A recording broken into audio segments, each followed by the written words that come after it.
قل لو كان البحر مدادا لكلمات ربي لنفد البحر قبل أن تنفد كلمات ربي ولو جئنا بمثله مددا. الحمد لله الذي بنعمته تتم الصالحات. أشهد أن لا إله إلا الله وحده لا شريك له وأشهد أن محمدا عبده ورسوله صلى الله عليه وعلى آله وصحبه ومن سار على هديه واستنى بسنته إلى يوم الدين. أما بعد.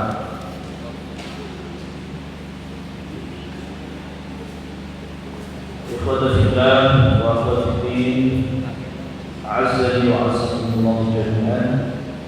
Marhaban bikum, selamat datang di majelis ilmu. Sore hari ini insyaallah kita akan kembali belajar kitab dari karya kitab ulama yang membahas tentang adab-adab menuntut ilmu, yang tentunya kita sangat-sangat membutuhkan pelajaran tentang adab-adab dalam menuntut ilmu sebagai orang yang bersemangat dalam menuntut ilmu, mengetahui tentang keutamaan menuntut ilmu dan berupaya untuk mendekatkan diri kepada Allah Subhanahu wa taala berdasarkan dengan ilmu. Salawat beserta salam kita haturkan kepada Nabi kita Nabi Muhammad sallallahu alaihi wasallam serta keluarganya, para sahabat-sahabatnya, radhiyallahu alaihim ajma'in, juga para pengikutnya yang senantiasa dengan ajarannya, istiqamah dengan sunnah-sunnahnya ila yaumil din. Ikhwatal iman rahimani wa rahimakumullah jami'an. Pada tema pembahasan yang lalu kita sudah sedikit membaca tentang masalah kaidah-kaidah dalam agama, di antaranya menghalau dari berbagai macam keburukan-keburukan, ya, dan mudarat wal masyaqqah, dan kesulitan-kesulitan. Bahwasanya agama kita ini, ya, agama kemudahan, agama yang menghindarkan dari berbagai macam kesulitan dan madarat, hal-hal yang membahayakan. Oleh karenanya setiap ibadah yang Allah Subhanahu wa taala perintahkan, Nabi-Nya sallallahu alaihi wasallam perintahkan,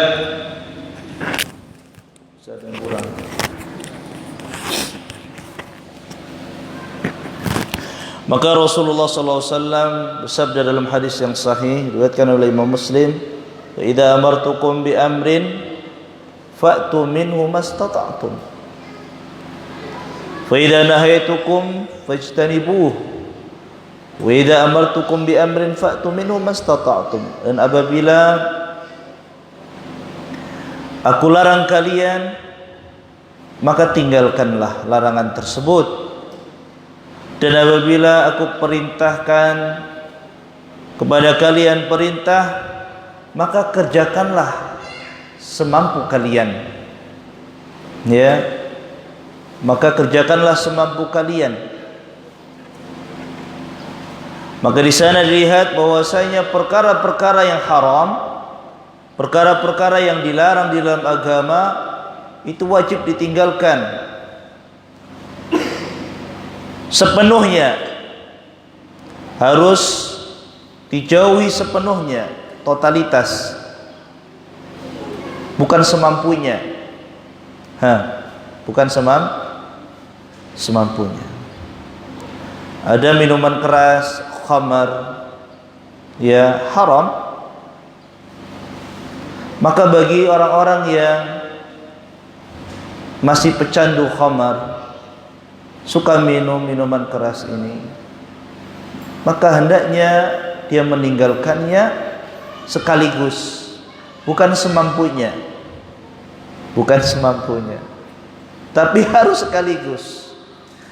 Dan Allah Subhanahu wa taala jadikan yang haram itu bisa ditinggalkan sekaligus. Ya, tentu dengan meyakini keharaman perkara tersebut. Yang kedua, imtithalan li amrillah, dia meninggalkan yang haram dalam rangka menjalankan perintah Allah Subhanahu wa taala. Niatnya karena lillah, karena Allah Subhanahu wa taala. Ini perkara yang haram, perkara yang dilarang, harus ditinggalkan serta-merta. Tidak boleh dideketin, tidak boleh diincip-incip, tidak boleh diintip-intip, tidak boleh. Bukan ditinggalkan semampunya, tidak, harus totalitas ditinggalkan. Ustaz, saya nggak mampu, belum mampu. Boleh ya kita ya sabar dulu lah dengan yang maksiat ini. Subhanallah, sama maksiat sabar. Seorang yang bekerja di instansi ribawi, instansi riba, tahu riba haram.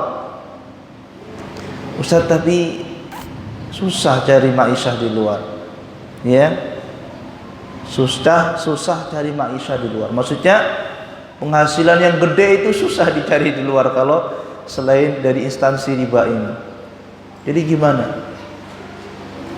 Apakah dia harus bersabar di sana, ataukah setelah dia tahu harus meninggalkannya, ataukah ya semampunya ditinggalkan? Apa jawabannya?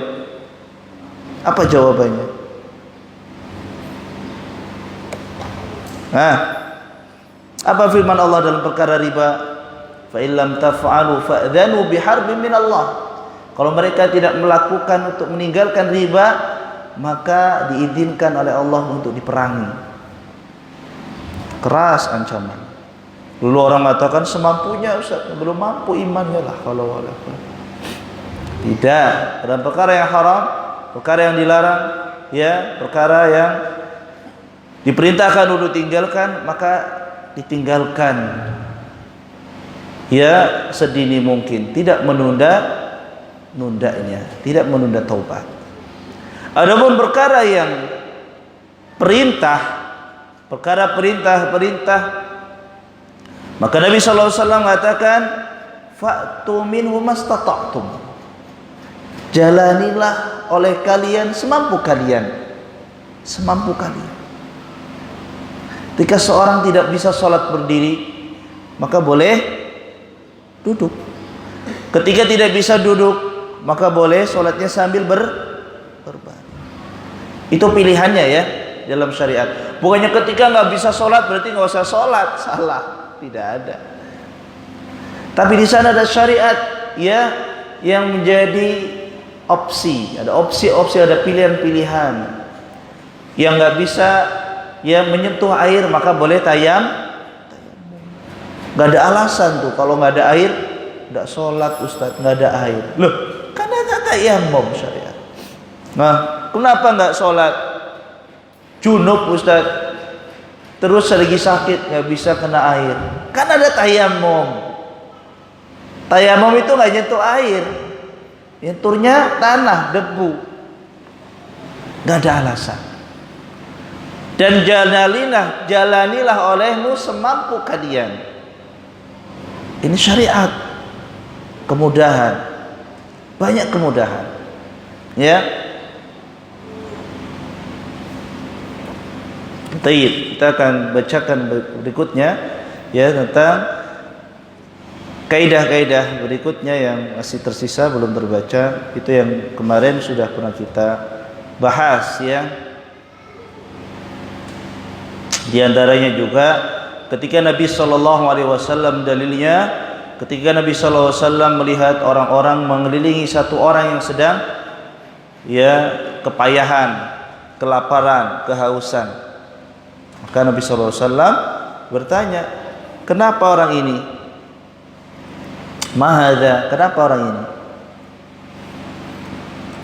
Maka orang-orang yang sekitarnya mengatakan, shaimun, orang ini puasa. Kondisi berpuasa di saat safar, di saat bepergian sampai dia lemah kondisinya, kelaparan dan kehausan. Maka Nabi SAW mengatakan, laisa minal birri as-siyamu fis safar. Tidak ada kebaikan berpuasa di saat safar. Ya, tidak ada kebaikan berpuasa di saat safar. Kemudian riwayat lain juga Nabi sallallahu alaihi wasallam, waqad syaqqa alaihimus siyam. Ketika suatu perjalanan atau peperangan, para sahabat di bulan Ramadan itu dari kata Ramad, panas. Ramdo artinya batu yang panas di musim panas di gurun pasir. Itu namanya Ramdo. Kenapa Ramadan disebut dengan bulan Ramadan? Karena bulan ini biasanya di musim panas, panas yang paling panas, maka disebut Ramadan. Suatu perjalanan, suatu peperangan, sahabat Rasulullah SAW bersama baginda Nabi SAW, di bulan Ramadan berpuasa. Fasyaqqa alaihim an-nas. Para sahabat merasa kepayahan dalam kondisi itu. Perang, panas, puasa, berat. Namun akhirnya Rasulullah SAW memberikan kemudahan, keringanan, menghalau semua bahaya. Fada'a bima'in ba'da salatil asri. Nabi SAW meminta air setelah sholat asar nih. Sholat asar, Pak, bentar lagi sudah mau buka. Sudah mau ghurubus syams, sudah mau tenggelam matahari itu habis sholat asar. Nabi SAW ngambil air, minta air, ba'da salatil asr, salat asr, wal ghurub qaribun, padahal saatnya tenggelamnya matahari sudah dekat. Wada'u alaihi salatu wassalam ala fakhidhihi syarifah wa ja'ala an-nas yanzuruna ilaihi fa akhadhahu wa syaribahu wan nasu yanzurun. Diambil air itu, dibawa, ditaruh di paha beliau. Kemudian beliau meminumnya dan manusia melihatnya semua. Beliau tadinya puasa bersama para sahabat. Ketika melihat para sahabatnya sudah kepayahan dengan kondisinya, pada asar, setelah asar hampir mau berbuka, Nabi minum air. Artinya berbuka. Tsumma qila lahu inna ba'dhan nas qad shama. Kemudian dilaporkan Nabi sudah mempraktekkan. Ini lebih ablaq, Artinya kalau dipraktekkan sudah nggak usah ditanya lagi. Berbeda kalau sekedar ucapan, Boleh berbuka, belum tentu orang mau berbuka. Ketika Nabi SAW membuktikan bahwasanya beliau berbuka, tidak berpuasa di saat safar, di saat kepayahan, keletihan, Nabi SAW minum. Akhirnya sebagian minum, namun sebagian lain ada yang tidak minum, masih bertahan karena nganggapnya bentar lagi tenggelam matahari. Maka Nabi SAW marah dengan orang-orang itu dan mengatakan ulaikal usad, mereka orang-orang yang durhaka. Sungguh mereka orang-orang yang durhaka. Nabinya sudah nyontoin berbuka, tidak puasa, kok masih ada yang memberatkan diri untuk berpuasa di saat safar. Naam, dibaca silakan. Intinya sangat memperhatikan kaidah-kaidah maslahat, menghilangkan mudarat, menghilangkan kesulitan dan mengutamakan kemudahan. Karena Islam ini seluruhnya mudah, akan tetapi mudah secara standar umum. Dan apabila seseorang mendapati kondisi yang membolehkannya mendapatkan kemudahan, seperti ia sholat berdiri, dan apabila tidak mampu maka boleh duduk, dan apabila tidak mampu juga maka dengan berbaring. Ini termasuk kemudahan. Bahkan Rasulullah SAW bersabda, "Inna dina yusrun wa la yusaddad dina ahadun illa ghalabah."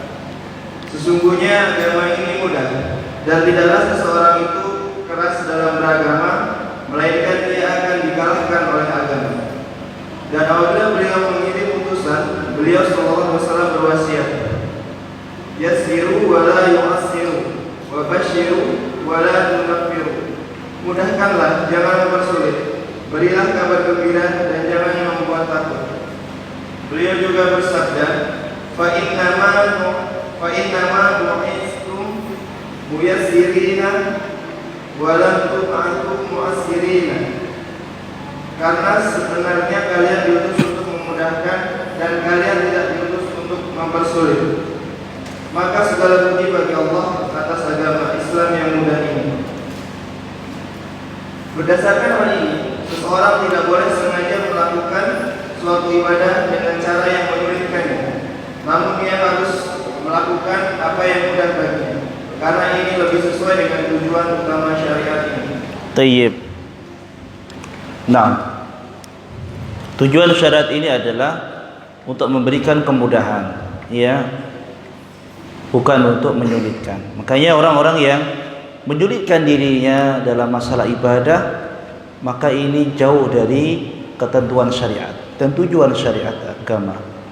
Ya, wasyar'u yura'i qawaidal masalih wa daf'it dharar. Nah, syariat ini sangat memperhatikan tentang kaidah-kaidah maslahat. Syariat datang untuk maslahat, untuk kebaikan, ya, untuk kepentingan banyak manusia, dan untuk menghalau berbagai macam mara bahaya, ya, dan menghalau berbagai macam kesulitan. Wa jalbat taisir, dan juga mengharapkan kemudahan-kemudahan. Wa kullul Islam yusrun, agama Islam adalah agama mudah. Agama Islam adalah agama mudah. Kata siapa? Orang yang dia beragama itu akan susah, keras dan seterusnya, tidak. Ya. Ini banyak image yang dibuat, ya, orang di luar sana, orang-orang yang rajin ngaji, orang-orang yang belajar agama itu nanti jadi radikal, keras. Subhanallah. Padahal syariat agama ini, ya, mengajarkan kemudahan. Kemudahan adalah cerminan dari apa? Kebaikan, ya. Kemudahan ini cerminan dari, ya, jauh dari kekerasan, jauh dari radikal. Agama itu mengajarkan kemudahan-kemudahan. Tidak menganjurkan kesulitan itu didahulukan daripada kemudahan. Seandainya ada dua perkara, yang satunya sulit, yang satunya mudah, ya, kemudian tidak ada dalil yang menunjukkan mana yang lebih utama tentang yang sulit dengan yang mudah, maka syariat menganjurkan mengambil yang mudah daripada yang sulit. Makhtara Rasulullah sallallahu baina amrayn illa akhadha aisaruhuma, atau kama qala Aisyah. Aisyah radhiyallahu anha mengatakan, tidaklah Nabi sallallahu alaihi wasallam dipilihkan dua perkara kecuali Nabi sallallahu alaihi wasallam mengambil perkara yang paling mudah di antara dua perkara tersebut. Makanya, ya, kemudahan tadi disebutkan dalam syariat. Yang sholat tidak bisa berdiri maka duduk, yang nggak bisa duduk maka berbaring, yang tidak bisa bergerak dengan anggota badannya cukup dengan matanya atau dengan hatinya cukup. Allah Subhanahu wa taala ya'lamu ma fis sudur, mengetahui apa yang dalam isi hati kita. Kemudian Nabi sallallahu alaihi wasallam mengatakan, "Innad dina yusrun." Agama ini mudah. Mudah. Jadi cerminan seorang yang beragama adalah orang yang mudah dalam segala hal, dalam segala perkara, permudah dalam segala urusan. Lalu agama saja mengajarkan kemudahan. Walan yusadad dina ahadun illa ghalabah. Tidak ada orang-orang yang menyulit-nyulitkan dalam masalah agama kecuali dia akan tersingkirkan, terkalahkan. Ya, Nabi sallallahu alaihi wasallam ketika mengutus utusan pasukan perang, Nabi SAW senantiasa berpesan kepada pasukannya, yassiru wa la tu'assiru. Mudahkan urusan, jangan persulit-sulit. Apapun urusannya. Ya. Apapun urusannya. Masalah jihad saja diperintahkan untuk mudah. Apalagi perkara-perkara dunia. Masalah jihad, ibadah yang paling tinggi. Wa dhirwatu sanamihil jihad. Puncaknya ibadah adalah jihad. Itu diperintahkan oleh Allah, diperintahkan oleh Nabi untuk dimudahkan. Wa basyiru wa la tunaffiru. Perhatikan ikhwah, berilah kabar gembira. Bersikaplah baik kepada orang-orang yang butuh ta'liful qulub, yang butuh dipikat hatinya, jiwanya, tentu dengan akhlak yang baik. Basyiru, berikan kabar gembira dengan senyuman manis, wajah yang berseri, akhlak yang mulia, ucapan yang santun, sering membantu, mudah untuk membantu. Basyiru, ini tafsir, ini termasuk dari perbuatan menyampaikan kabar gembira. Orang-orang yang beragama itu mudah urusannya. Wala tunaffiru, jangan kerjanya bikin orang-orang itu kabur dari agama. Baik orang Islamnya sendiri atau orang yang di luar Islam yang akhirnya menjadi momok, jadi penilaian Islam itu buruk dan seterusnya. Nabi SAW senantiasa berpesan, basyiru wa la tunaffiru, berikanlah kabar gembira, kebaikan agama ini baik. Jangan dibuat manusia itu lari dari ajaran agama gara-gara apa? Pelakunya. Ya, gara-gara ada yang salah praktek dalam agama. Ya, keras dalam agama. Tidak kenal toleransi. Ya, mudah untuk memvonis. Jauh dari kata at-ta'akhi, saling berkasih sayang, saling bersaudara. Subhanallah. Wala tunaffiru. Kadang ada orang-orang yang semangat beragama yang kemudian kaku dalam bersikap, sehingga orang-orang mengatakan orang-orang ini katanya belajar agama kok tambah kaku, tambah keras, senyumnya indah, salam apalagi. Orang yang berhias dengan agama, yang belajar agama, hendaknya membuat orang itu terpikat dengan agama ini. Oh subhanallah, orang-orang yang belajar agama, Allahumma sholli ala, itu orang-orang yang justru orang-orang yang baik, orang-orang mudah terpikat dengannya, sehingga mereka mau belajar agama, penasaran dengan apa yang dipelajari. Bukan sebaliknya. Dan memang ada sebagian yang sengaja membuat citra Islam ini buruk.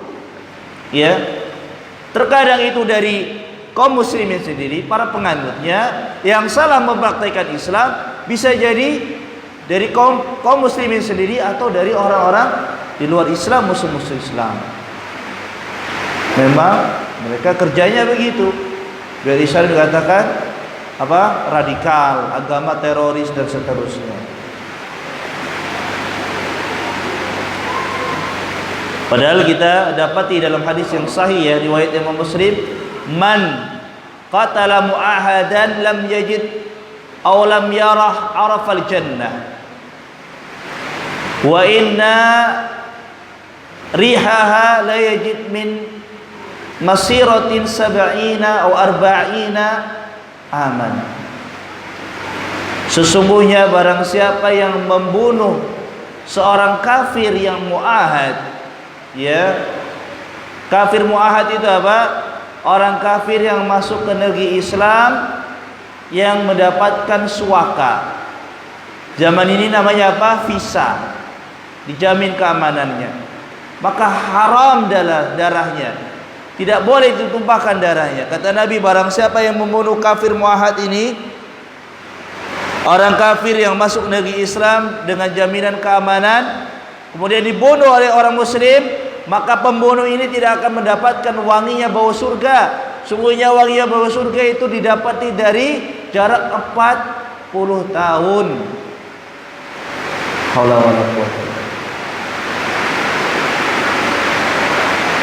Jadi jangan dibikin serem agama ini. Dan harusnya mempelajari agama itu secara keseluruhan, secara kafah. Bukan memahami ayat-ayat yang menyebutkan wa'id saja, ancaman-ancaman saja. Tapi harus memahami ayat-ayat al-wa'ad, janji-janji Allah. Ya, sehingga tidak salah paham, sehingga memahami agama ini dengan rahmat, dengan kasih sayang, bukan dengan ghilzah, dengan kebencian, dengan keras, kaku dan seterusnya. Tidak. Kita tidak dapati ikhwah dari ulama-ulama kita, ulama-ulama salaf yang bersikap demikian, tidak. Mereka bersikap santun, mereka bersikap sabar terhadap pemimpin sekalipun pemimpin yang zalim. Mereka tidak memerintahkan untuk keluar dari ketaatan pemimpin-pemimpin itu. Sabar dengan nasihat yang baik.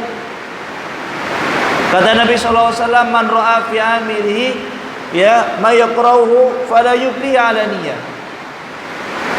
Dalam riwayat lain, "Man yurida an yansahli di sultan fala yubli alaniyah."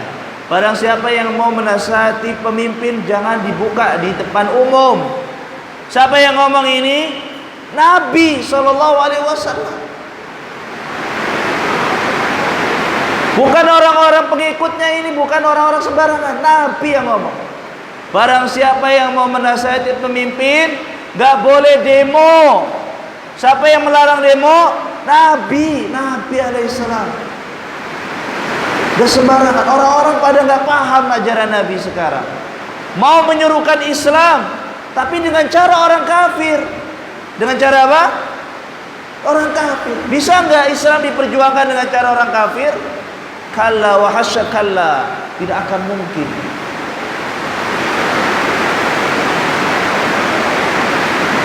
Man ra'a fi amri syai' falyasbir. Barang siapa yang melihat ya sesuatu dari pemimpinnya, maka dia sabar. Kalau yang mampu tadi katakan Nabi, fala yubdi alaniyah walakin liyakhlu biyadi. Nah, akan tetapi hendaknya dia ajak empat mata. Sampaikan, nasihati, ad-dinu nasihat. Agama ini nasihat. Lillahi wali rasuli wali kitabihi wali a'immatil mu'minin wa amatihim. Agama ini nasihat kepada Allah, kepada Rasulnya, kitab sucinya, dan para pemimpin-pemimpinnya. Nasihat. Fa in qubila fadzaka wa illa qad adda alladhi kana alaih. Kalau diterima, itu yang diharapkan. Betul? Nasihatin pemimpin, ya, bikin peraturan ngaco. Orang yang punya akses ke pemimpin datang nasihatin, "Pak, ini peraturan ngaco, Pak. Enggak sesuai dengan ajaran agama kita, Pak. Akan menimbulkan mafsadat, kerusakan yang lebih banyak kalau begini." Dengan bahasa yang santun tentunya, ya kan? Enggak boleh dengan bahasa kasar. Enggak boleh dengan ucapan yang kasar. Dan sampai ada orang yang datang kepada salah satu khalifah, ya, atau raja kaum muslimin. Kalau tidak salah Umar bin Abdul Aziz. Datangi seorang orang yang ghilzah, orang yang keras, orang yang bawaannya keras, mengatakan, "Saya mau nasihatin kamu wahai Umar, ya, dengan nasihat yang keras tegas." Ntar dulu. Kata Umar, "Saya ini, kalau Anda mau menyampaikan nasihat kepada saya pemimpin, dengan cara yang kasar, dengan cara yang keras, saya ini tidak buruk, lebih buruk. Saya ini tidak lebih buruk dari Fir'aun. Karena saya muslim. Dan engkau tidak lebih baik dari Musa alaihissalam." Sedangkan Allah subhanahu wa ta'ala memerintahkan Musa untuk mendatangi Fir'aun yang mengatakan, "Ana rabbukumul a'la," yang mengatakan, "Saya Tuhan kalian yang paling tinggi." Kafir ucapannya. Tidak mau beriman kepada Musa. Tidak mau beriman kepada Allah. Tapi Allah memerintahkan apa? Faqula lahu qawlan layyina la'allahu yatadzakkar aw yakhsha. Ucapkan engkau berdua, wahai Musa dan Harun, kepada Fir'aun dengan ucapan yang lemah lembut. Mudah-mudahan dia mau berpikir dan takut. Siapa? Fir'aun. Disuruh dinasihatin ya dengan cara yang lemah lembut oleh Allah. Yang nasihatin siapa? Nabi. Yang dinasihatin siapa? Fir'aun. La haula wala quwata. Sekarang ada orang yang nganggap pemimpinnya lebih jahat dari Fir'aun dan dirinya lebih baik dari Musa. Yaitu dengan cara menasihati dengan cara keras, kasar, mencaci, memaki dan seterusnya. Ini tidak ada di dalam Al-Quran, tidak ada dalam hadis Rasulullah SAW, tidak ada dalam ajaran para sahabat, para tabi'in dan tabi'ut tabi'in ridwanullahu alaihim ajma'in.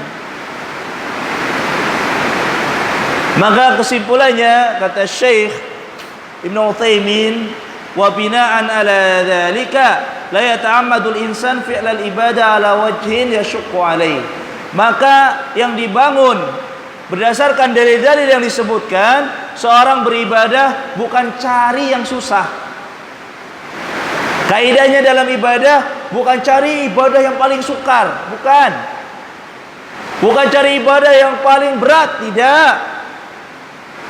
Akan tapi bal yaf'aluha lama huwa yusrun. Kerjakan pada perkara ibadah yang mudah bagi Anda. Wa hadza aqrabul maqasidus syariah. Ini lebih dekat kepada tujuan dari tujuan syariat ini, yaitu untuk memberikan kemudahan, bukan menyulit-nyulitkan. Silakan dibaca, ada 2 contoh di sana.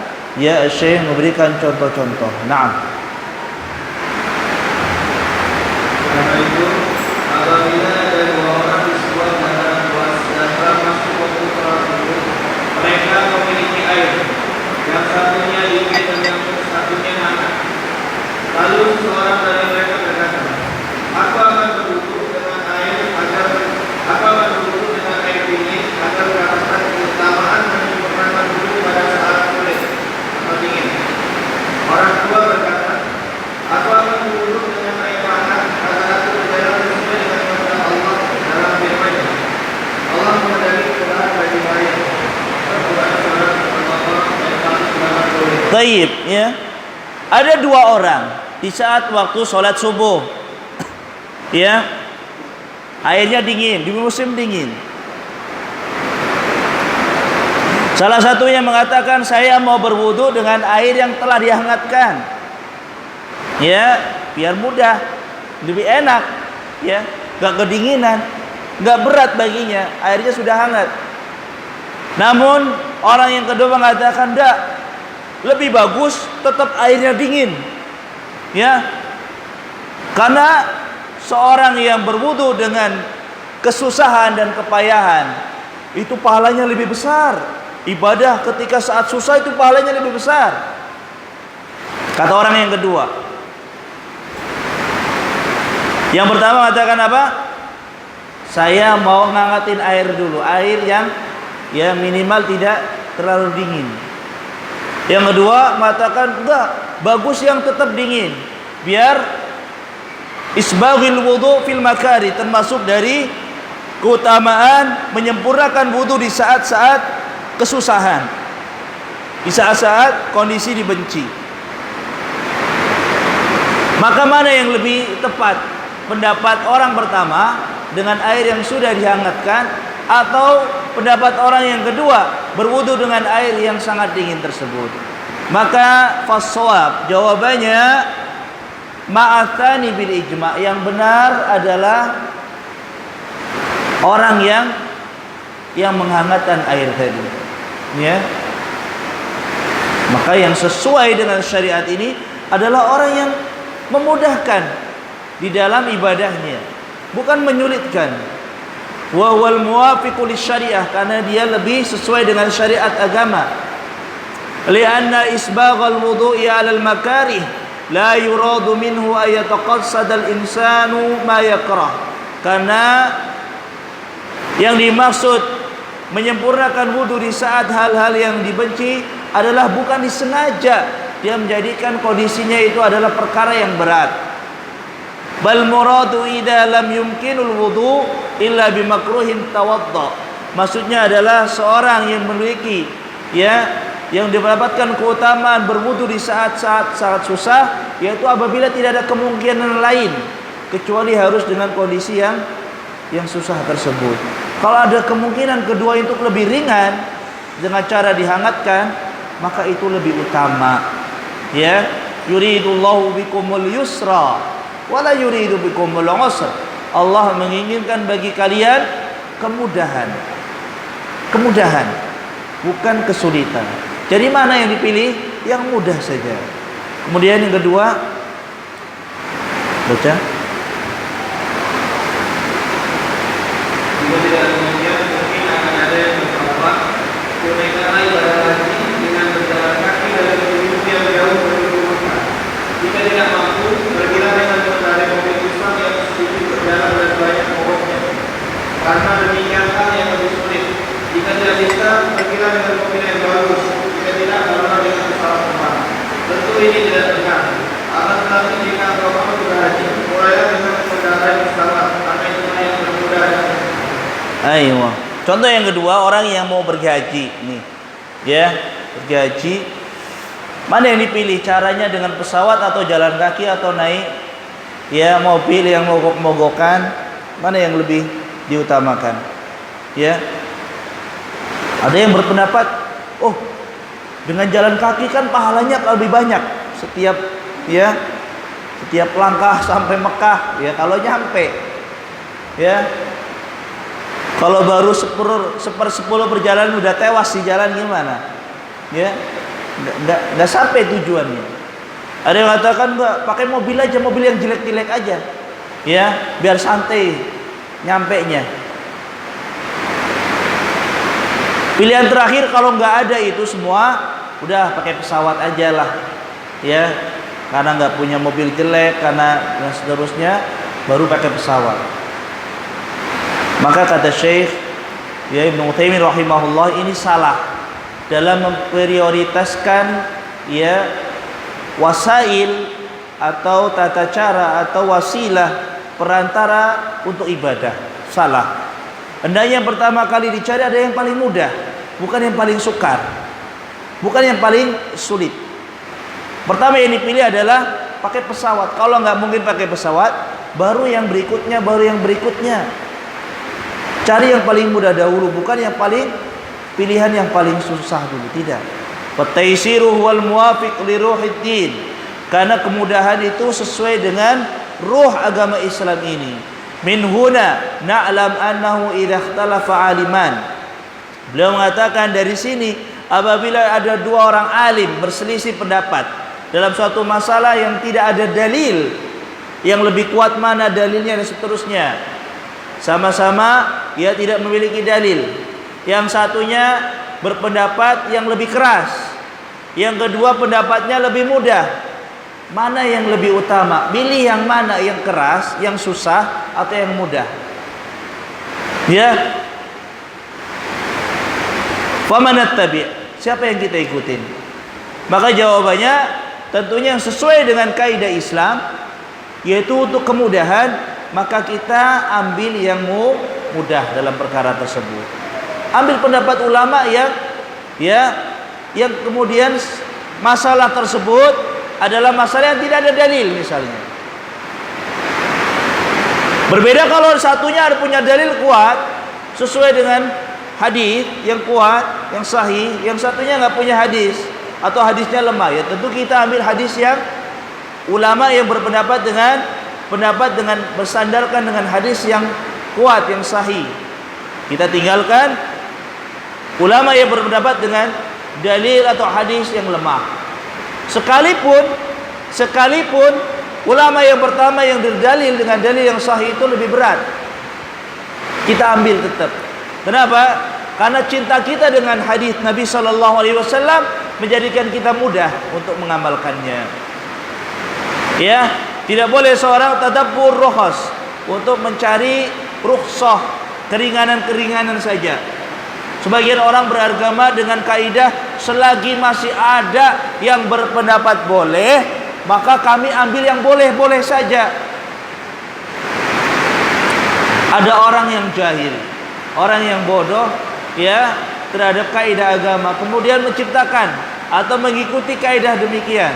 Selagi ada pendapat yang boleh, maka boleh. Maka ulama mengatakan, faman tatabba'a ar-rukhas tazandaq. Barang siapa orang yang senantiasa mencari rukhsah saja, yaitu pendapat-pendapat ulama yang cuma membolehkan, maka dia menjadi orang zindik, orang munafik. Karena dia akan memilih semua yang boleh. Akhirnya dibolehin semua. Selagi ada pendapat boleh, maka boleh. Itu bukan agama. Bukan agama. Ya, tapi hawa nafsu. Jadi bukan menjadi ketika ada perselisihan di antara ulama, kita pastikan ambil yang sesuai hawa nafsu kita. Tidak. Kita pastikan harusnya ambil yang sesuai dengan dalil yang paling kuat. Seandainya ada dua pendapat dalam masalah menikah soal atau misal yang paling ringan. Pendapat Abu Hanifah mengatakan sah menikah tanpa wali. Sah menikah tanpa wali. Waduh, kalau ada yang berpendapat sah menikah tanpa wali, enak tuh. Kita nikah terserah lah, nggak ada walinya. Mau TKW, mau TKI di sana, nggak ada walinya, nikah di sana. Nggak tahu walinya, tahu-tahu pulang bawa anak. Ini sama siapa nikah? Orang tuanya nggak tahu. Loh Pak, saya ini pakai mazhab Abu Hanifah, ya nikah nggak usah pakai wali. Jadi bapak nggak perlu tahu, kata yang perempuan. Padahal pendapat jumhur ulama, ya tidak boleh menikah tanpa wali. La nikah illa biwali wa syahida adlin. Hadis sahih riwayat Imam Muslim. Tidak sah menikah tanpa wali dan dua saksi yang adil. Maka kita ambil pendapat yang mana, Pak? Pendapat jumhur mayoritas ulama yang mengatakan syarat sahnya nikah itu harus dengan wali, atau dengan pendapatnya Abu Hanifah, ya, yang berpendapat boleh nggak tanpa wali. Bagaimana? Orang yang nggak punya kaidah pedoman dalam agama, dia mengatakan sah-sah saja ambil pendapatnya Abu Hanifah. Kan toh Abu Hanifah adalah imam dalam agama ini. Imamnya Ahlussunnah juga. Boleh dong kita ambil pendapatnya. Boleh tidak? Ini yang disebut dengan tadabbuhur rukhas. Nyari-nyari yang boleh doang. Hasilnya apa? Tazandaqa, dia akan jadi orang munafik. Ada jamaah pengajian yang ngajarin begini, Pak. Kemudian apa akhirnya? Jamaahnya pada nikah tanpa wali, pada hamil di luar nikah katanya. Karena mereka berpendapat gak usah pakai wali pada hamil tuh. Haula wala quwata illa billah. Dia nggak paham, ya, tentang kaidah-kaidah dalam agama ini. Padahal semua mazhab mengatakan idza shahal hadits wa huwa madhhabi. Apabila ada hadis yang sahih, maka itu mazhabku. Maka ketika ada hadis sahih, la nikaha illa biwali wa syahida adlin, tidak sah nikah kecuali dengan wali dan dua saksi yang adil, yang bukan fasik, maka itu juga mazhabnya Abu Hanifah.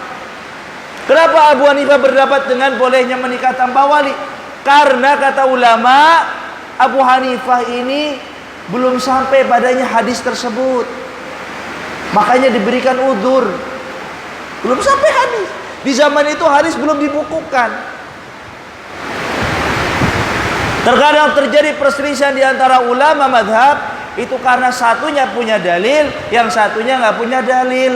Yang satunya mengatakan hadis ini benar, sahih, yang satunya mengatakan hadis ini dhaif. Akhirnya berselisih pendapat.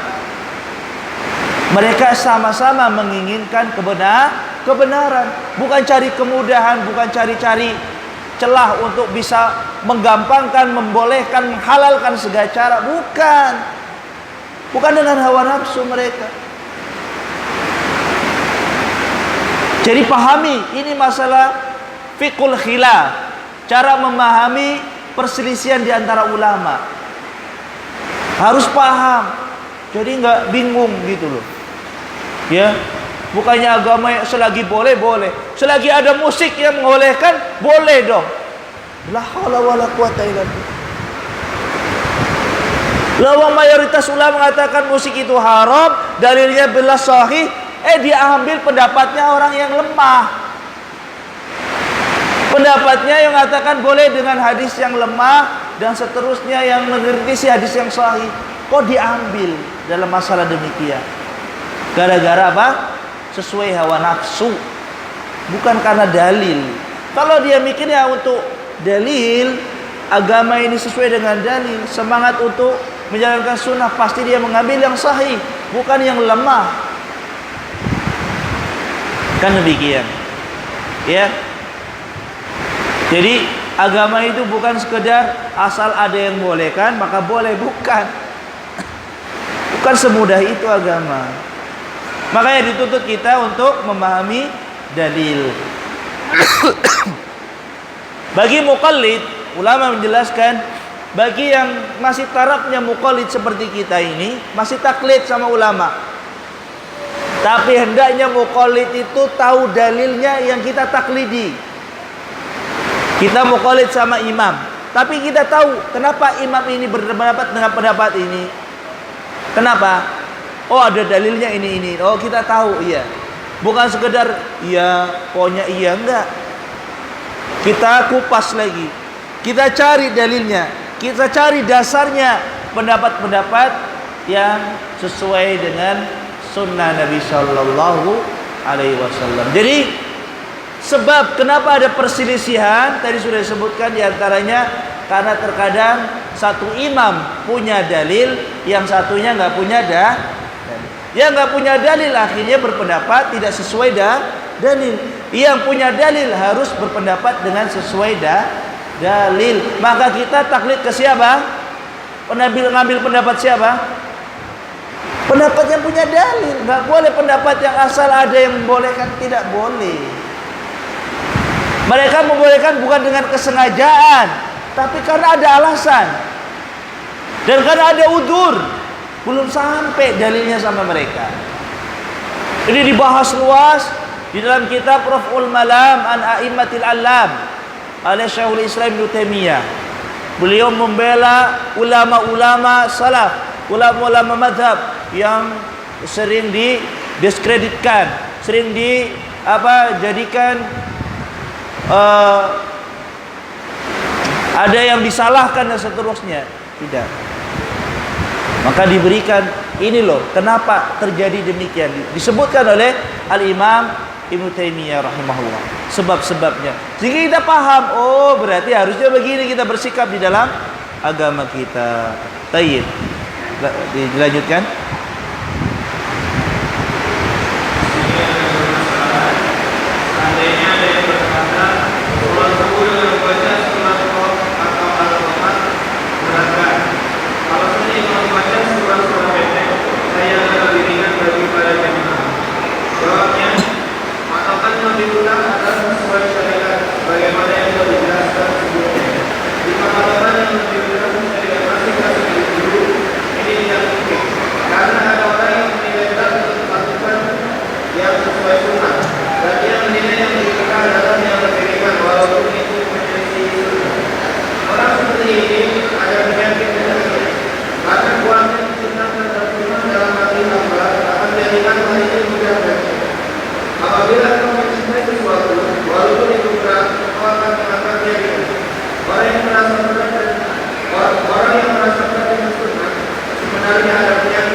beliau biasa sholat malam karena beliau berdekat dan beliau tidak menganggapnya panjang. Ewa, nah. Contoh lagi yang ketiga, orang yang sholat, ya, sholat subuh, ada yang baca surat Qaf, ya, atau surat Al-Qamar, panjang suratnya, ya. Kalau kepanjangan gimana? Makmumnya gimana kalau sholat yuk, ya? Sholat subuhnya 45 menit, gimana? Kayaknya, ya, atau satu rakaat itu 15 menit. Berat atau mudah? Berat apa berat? Berat Ustaz. Bisa kabur semua. Salam tinggal sendirian, ditinggal semua. Maka mana yang dipilih? Apakah membaca surat-surat yang panjang ataukah cukup dengan qisar mufassal, dengan ya surat-surat pendek dari surat amma yatasaalun sampai bawah? Ya. Maka cari yang mudah saja. Karena kita di zaman ya lemah kita, iman kita ini beda dengan para sahabat dahulu.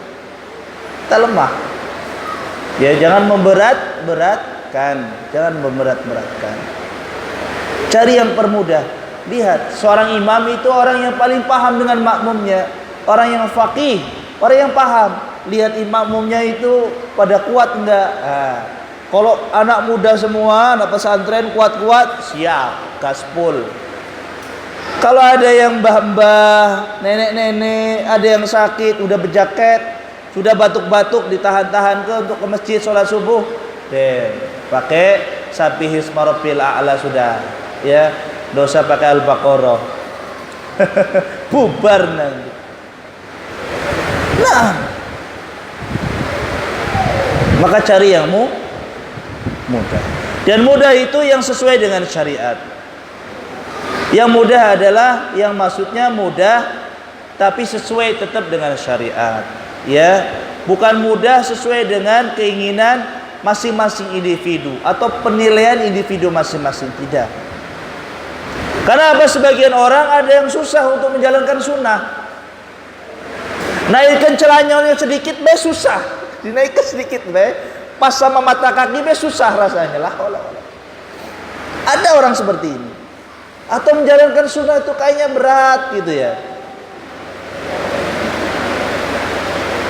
Maka orang-orang yang merasa ringan untuk menjalankan sunnah, fahmadillah, bersyukur, pujilah Allah, alhamdulillah. Namun orang-orang yang ya tahu sunnah tapi susah menjalankan sunnah, padahal nggak berat sunnah tersebut. Maka kata Syekh, "Lam ana fi qalbihi marad." Ketahui masih ada penyakit di hatinya itu, perlu diperiksa lagi hatinya itu.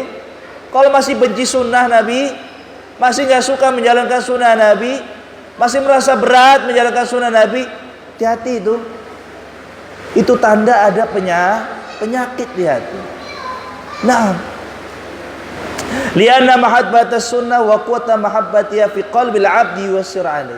Karena orang yang cinta sunnah, kalau sudah senang sunnah, itu akan memudahkan semuanya baginya. Ya, orang yang cinta itu, ya, lima yuhibbu muti'u. Orang yang cinta kepada orang yang dicintai itu akan taat senantiasa, akan mudah. Semuanya jadi terasa indah kalau sudah jatuh cinta, ya kan? Rasanya jatuh cinta itu paling indah, ya. Semuanya jadi terasa manis, ya, sampai kotoran kucing jadi terasa wangi katanya, karena cinta.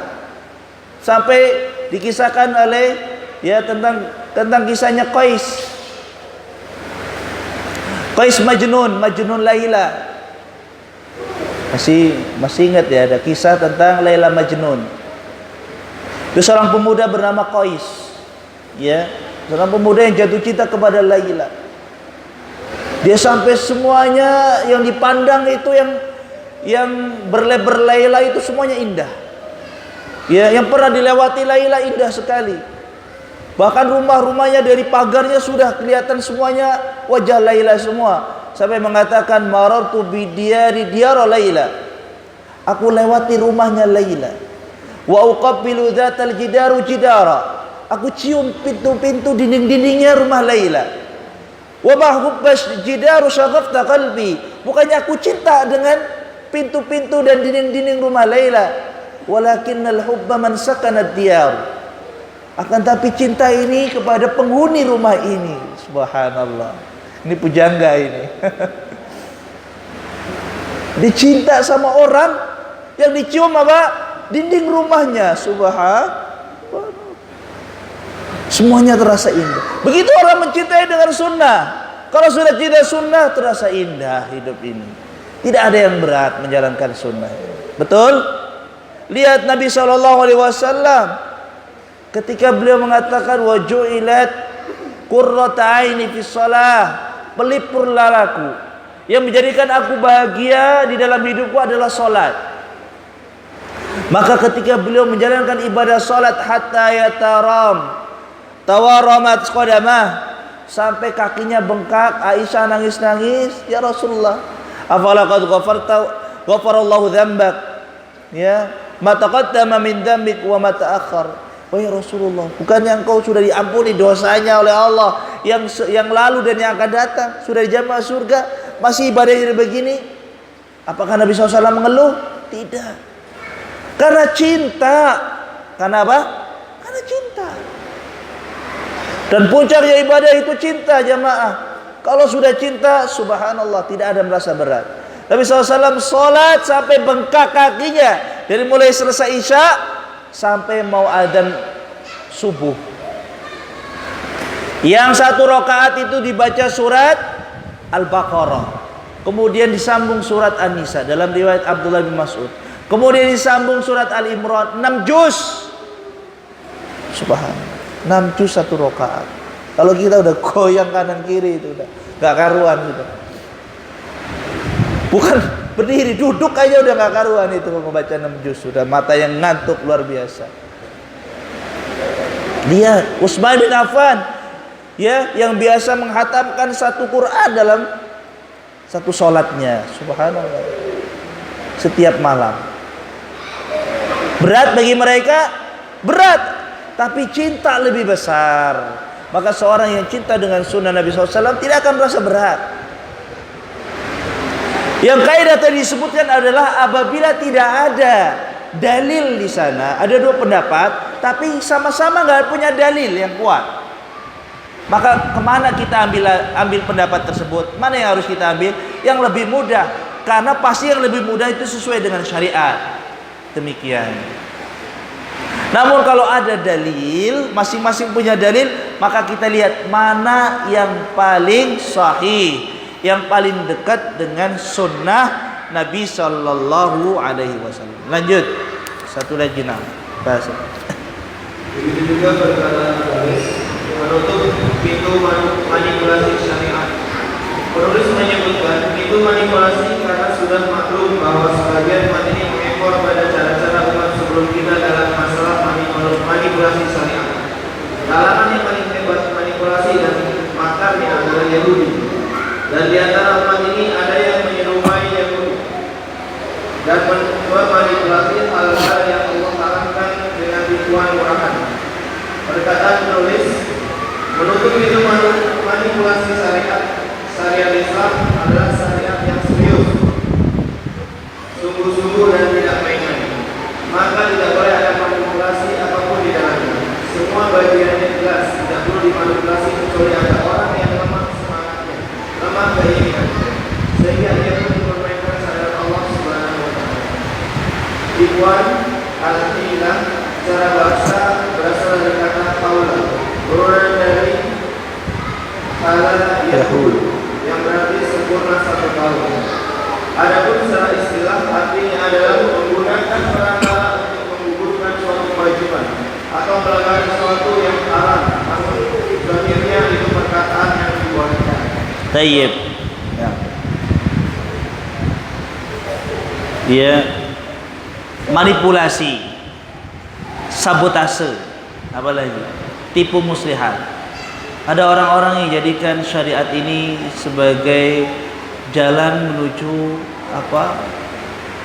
semua yang diperbolehkan, semua yang diinginkan dengan cara memanipulasi, mensabotase. Yang paling terkenal, ya, kaum yang paling terkenal yang suka memanipulasi atau mensabotase, ya, mengotak-atik syariat, ya, yaitu orang-orang Yahudi, orang Yahudi. Ketika Allah Subhanahu wa taala melarang mereka untuk mancing, ya, di hari Sabtu. Di hari Sabtu itu mereka dilarang. Ada syariat orang Yahudi itu mancing nggak boleh Sabtu. Antum siapa yang suka mancing? Alhamdulillah, tapi syariat kita nggak ada larangan mau mancing, ya. Asal jangan pas Jumatan antum pasang pancing, dilarang. Atau mau Jumatan pasang pancing dulu ke sungai. Atau nggak khusyuk sholatnya itu, nggak boleh. Ya, selainnya boleh Pak, boleh. Tapi orang Yahudi, bangsa Yahudi, Bani Israel dulu, itu ada larangan mereka, ya, memancing atau menjala ikan di hari Sabtu. Allah alam, ya. Begitulah syariatnya mereka yang Allah tentukan. Padahal hari Sabtu mereka lihat alangkah banyak ikannya. Ikan itu datang keluar di hari Sabtu. Hari lainnya sepi. Pada kemana? Itu menggoda iman mereka, ya, kesabaran mereka. Rupanya mereka orang-orang yang suka tipu muslihat. Apa yang mereka berbuat? Ya, mereka jadikan jala itu dipasang hari Jumat. Kan hari Sabtu nggak boleh. Mereka pasang jala hari Jumat, aman. Ya, Nabi kita ngelarang hari Sabtu nggak boleh. Hari Jumat baik pasang jala.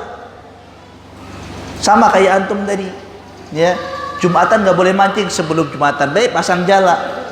Kagak di Jumatan diambil. Itu sama orang biasain orang Yahudi yang suka tipu-tipu, ya, suka tipu muslihat,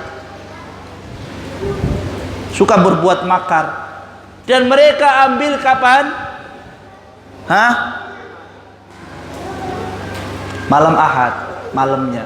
Malam sudah bukan hari, ya. Kalau sudah sore, sudah tenggelam matahari, itu udah bukan hari Sabtu.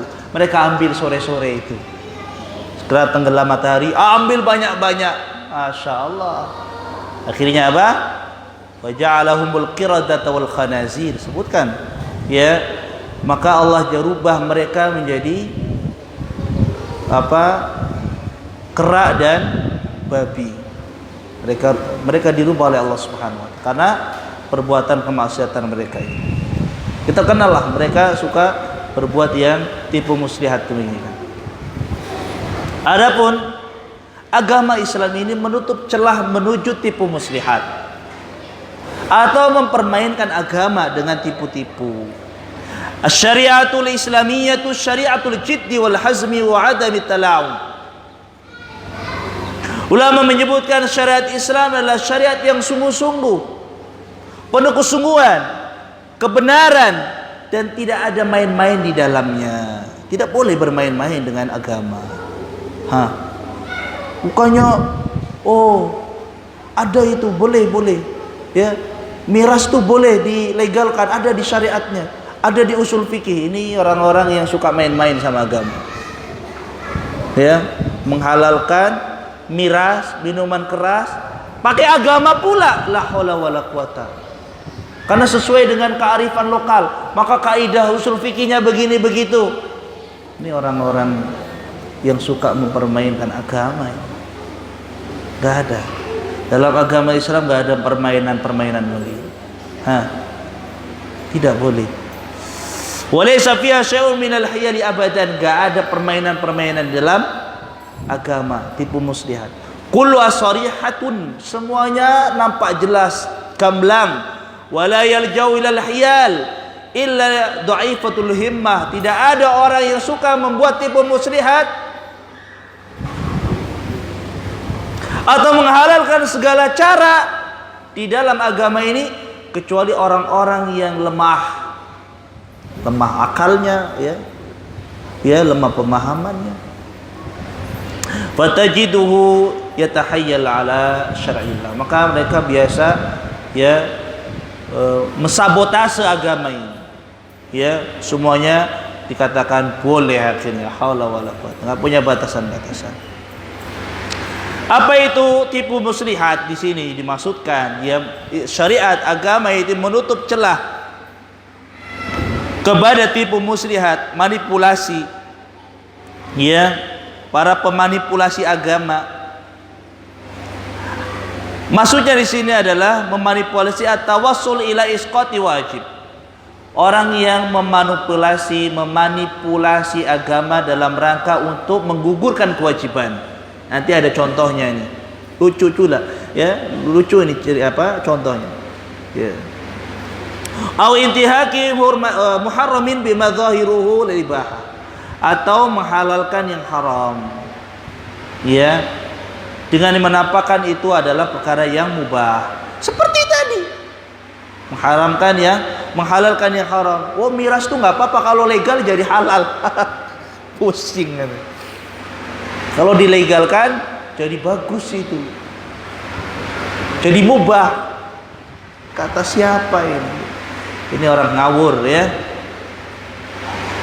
Mithalu dzalika rajulun safar fi nahari Ramadan. Contohnya orang yang pergi safar di tengah hari Ramadan. Harusnya apa? Puasa. Karena dia baru nikah, pengantin baru.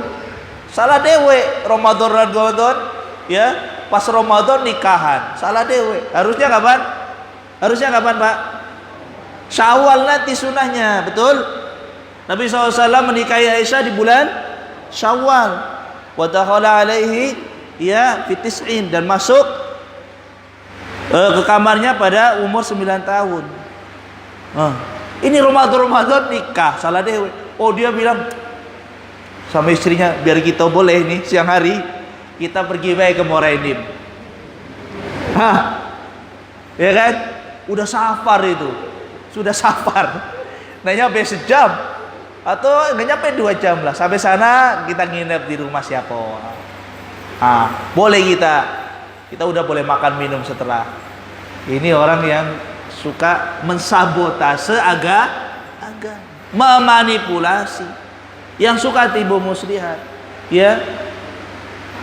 atau menghalalkan segala cara untuk mendapatkan atau menggugurkan kewajiban, sehingga dia nggak usah lagi puasa, lagi honeymoon, Haula wala quwwata illa billah.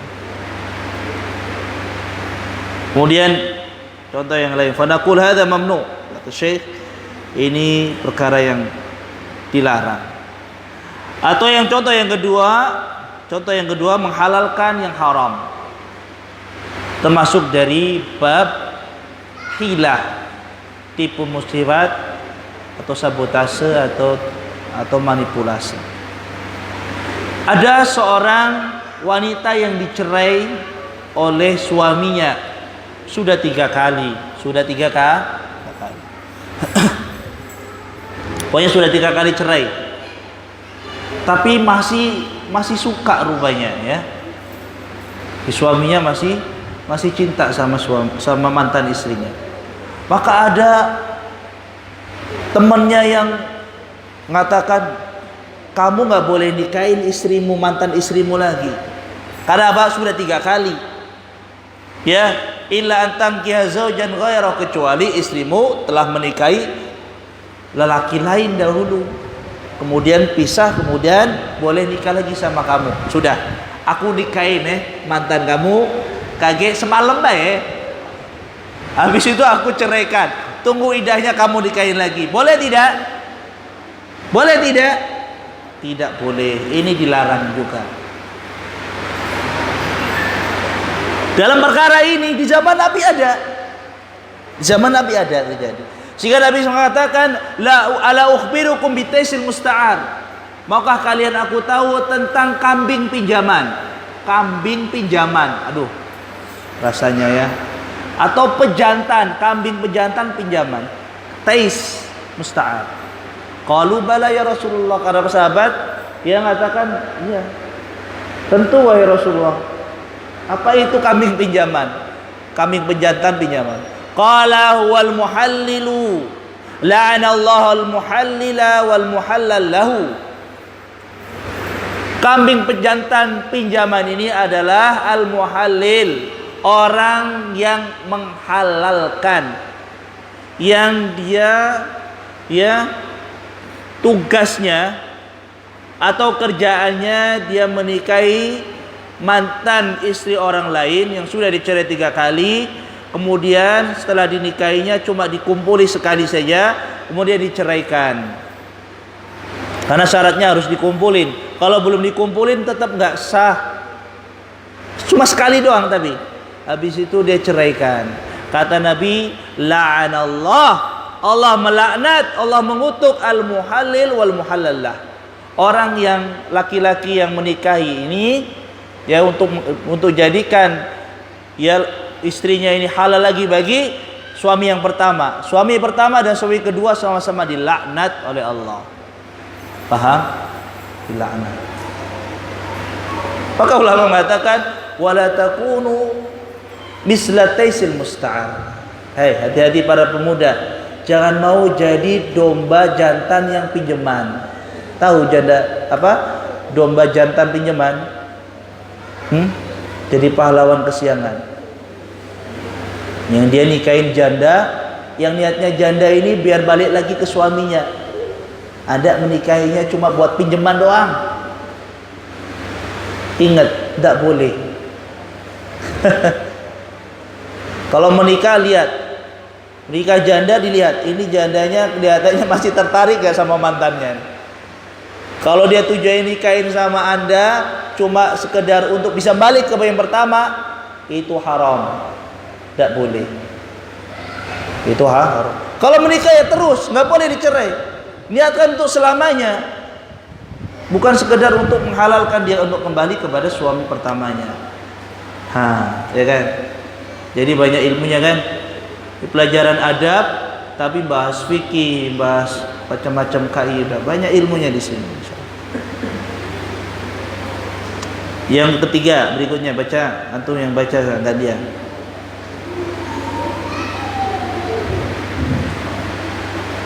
Di antara bab hilah ya lanjut. Termasuk manipulasi juga adalah apa yang banyak dilakukan oleh orang-orang dewasa ini terkait masalah riba. Misalkan ada seseorang yang menjual sebuah barang seharga 10.000 dalam jangka waktu setahun. Kemudian dia membelinya kembali seharga 8.000 dalam rumahnya. Ini sejatinya adalah riba untuk membeli 8.000 dan mendapatkan kembali uang senilai 10.000 karena angkanya masih kuat. Tayyib. Udah 5:06 ya. Tapi karena hujan, Bang Antum nggak bisa cepat pulang, ya kan? Kita bahas satu lagi, sabar. Contoh lagi yang banyak dilakukan oleh banyak manusia untuk menghalalkan riba. Ya, dengan polanya, caranya ini gayanya kayak jual beli. Orang ya datang ke Anda pengen butuh duit, tapi dikasih barang. Dia butuhnya fulus, tapi Anda kasihnya HP. Aneh nggak mau ngasih ente fulus, ngasihnya HP. Ente beli HP ini dari saya dengan kredit, harus dengan kredit, nggak mau cash. Ya karena dia butuh duit, nggak punya duit dia mah. Aneh jual ke ente HP ini 12 juta. 12 juta. Ya, untuk 1 tahun. Untuk 1 tahun. Deal. Oh iya, enggak apa-apa. Udah deal 12 juta untuk 1 tahun. Ya, harga aslinya sih paling 3 juta ini, Pak. Enggak nyampe. 12 juta tadi jualnya. Nah, karena ente tadi udah deal kan? Kata si penjual, karena ente butuhnya fulus, aneh beli lagi dengan cash 8 juta aja ya, karena cash. Dia pikir fulus ini, fulus kan? Dikasih fulus, udah dijual lagi sama si pembeli kepada penjual dengan uang cash 8 juta. Paham antum sampai sini? Tadi si pembeli dapat duit 8 juta, tapi masih punya utang berapa? 12 juta masih di tanggungan. Ini namanya tipu-tipu. Ini riba, Pak. Perhatikan, ini riba. Ini namanya bai'ul inah. Jual beli inah. Yang kata Nabi SAW, idza tabaya'tum bil inah, ya, wa akhadtum adnabal baqar wa raditum bizar', sallallahu alaikum dhullan la yarji'u hatta tarji'u ila dinikum. Apabila kalian sudah berjual beli dengan cara inah. Inah ini tadi yang saya gambarkan. Ya, paham? Menjual dengan cara tidak cash, kemudian dibeli lagi dengan cash, sehingga orang yang ya dikasih uang cash tadi masih punya utang sama yang punya barang. Itu riba. Maka ini tetap haram. Walaupun gambarannya kayak jualan, tapi itu hakikatnya adalah riba. Kata Abdullah ibnu Abbas, innahu darahimun bidarahima dakhalat bainahuma halil. Sungguhnya itu cuma uang dengan uang yang ada di tengahnya sutra, kain. Jadi kain tadi atau barang tadi sekedar untuk hilah, tipu muslihat, manipulasi, sabotase. Biar dia bilang secara langsung riba, padahal itu riba. Karena apa? Uang dengan uang. Dia dapat uang 8 juta, harus kembali 12 juta. Jahat apa jahat? Jahat. Ya, lebih dari rentenir. Naam. Ini haram. Taib. Cukup barangkali sampai sini.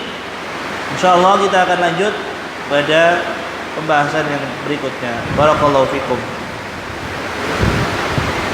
Mungkin ada yang ditanyakan, silakan. Ya, pakai catatan barangkali. Wallahu a'lam bishawab.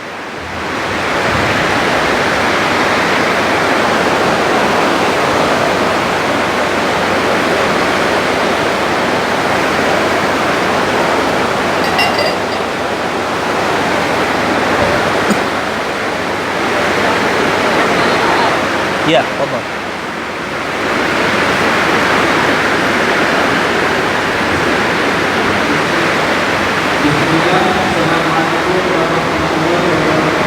Assalamualaikum warahmatullahi wabarakatuh.